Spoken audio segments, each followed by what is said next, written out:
Samantalang inakusahan ni Vice President Sara Duterte si dating ako Bicol Party List Representative Saldico na sangkot umano sa overpriced laptop procurement ng Department of Education noong 2021.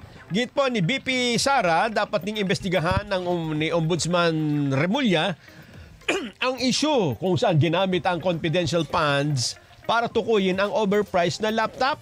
Sinabi rin niya ang kumpanya ni Ko ay nagsilbing kontraktor para sa proyekto.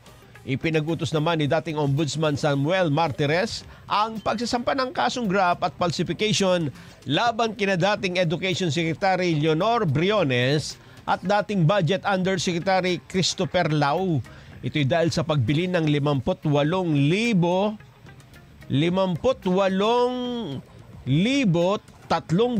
piso bawat laptop. Pero luma ang processor, Celeron pa.